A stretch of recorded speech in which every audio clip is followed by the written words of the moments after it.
예, 구로울의 윤건영입니다. 우선 안보실장께 질의하겠습니다. 안보실장 임명되신 거 축하드립니다. 대한민국의 안보를 총괄하시는 거고요. 근데 윤석열 정부의 네 번째 안보실장입니다. 평균 임기가 한 9개월 정도 됐는데 너무 자주 교체된다고는 생각지 않습니까, 안보실장님? 안보실장 교체 시기는 제가 언급할 사항이 아니라고. 네, 알겠습니다. 안보실장으로 임명되신 게 8월 12일로 알고 있습니다. 실장님 언제 통보받으셨어요? 그 통보 시점은 제가 말씀드리기 적절치 아니, 왜 않습니다. 국회에서도 통보 시점에 대해서 공개하기가 좀 어려운가요? 네, 대통령께서 하실 사항이기 때문에 제가 언급을 하는 게 적절치 않습니다. 왜 질문하냐 그러면 안보실장 겸 국방부 장관입니다. 중요한 자리를 겸임하고 있잖아요. 그죠? 그러면 그 겸임에 따르는 여러 가지 요인들을 잘 해소했는지를 따져보기 위함입니다. 그냥 단순하게 질의하는 게 아니에요. 언제 통보받은지 답변할 수 없습니까?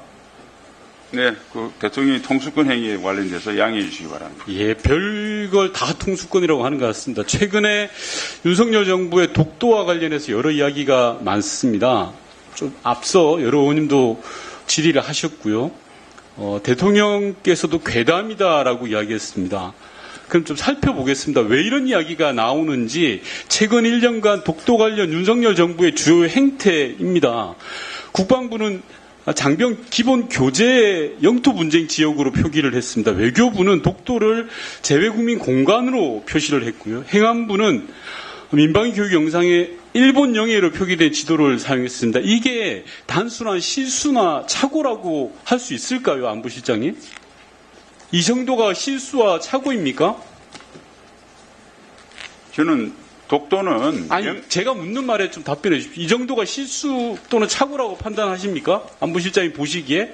그리고 이 정도에 따르는 인사상의 조치나 뒤따르는 조치들이 있었습니까? 실장님?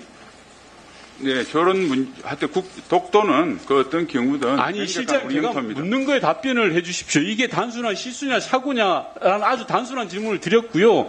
이런 실수냐 착오냐고 한다면 100번 양보해서 조치가 있었냐라는 걸 여쭈었습니다. 국방부 분야는 실수와 착오로서 관련자로 문체가 조치가 됐고요. 나머지 외교부나 행안부나 해수부에 관련돼서는 제가 구체적인 정의를 알지를 못합니다. 예, 알지 못하는 게 자랑 아닙니다. 안보실장이면 이 정도의 건 학습이 돼야죠. 당연히. 독도 문제를 그렇게 하찮게 다루니까 국민들이 볼 때 윤석열 정부의 독도 관의 문제 제기를 하는 겁니다. 윤석열 정부가 이러는 사이에요. 일본은 어떻게 나오는지 다음 PPT 봐주십시오. 국가안보보장전략 개정판에다가 독도를 일본의 고유영토로 최초로 명시합니다. 이게 다 윤석열 정부 들어서 벌어진 일입니다.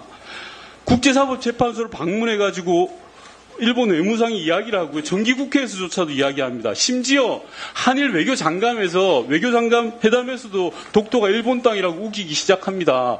이런 빌미를 누가 준 겁니까 도대체? 대한민국 국민이 줬습니까? 대한민국 국민이 이 지경을 만드는 겁니까? 바로 윤석열 정부가 만드는 겁니다. 우리 스스로가 자초한 거라고 생각합니다. 그래서 국민들은 윤석열 정부의 독도 문제에 대해서 의구심을 가지는 겁니다.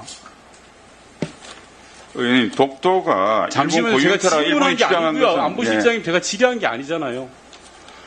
다음 PPT 봐주시면요. 심지어 안보 분야는 더 심합니다.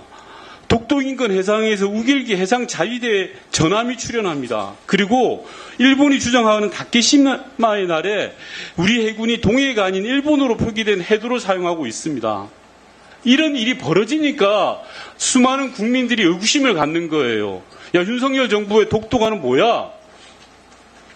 다음 PPT 봐주십시오. 앞서 김태호 차장께서 문재인 정부 훈련에 대해서 이야기하셨습니다. 당연히 문재인 정부 때는 공개했습니다. 2018년에요. 역대 최대 규모고 심지어 해병대를 독도에 투입하기도 했습니다. 물론 이때 당시에는 일본의 소부장 공격에 따르는 반대급부적인 요인도 없지 않아 있었습니다만 한일 관계에서 우리가 할 이야기는 또박또박 해나갔다라는 걸 보여드리고 싶은 겁니다. 하도 윤석열 정부 사람들은 뭐만 하면 전임 정부 탓을 하니까요.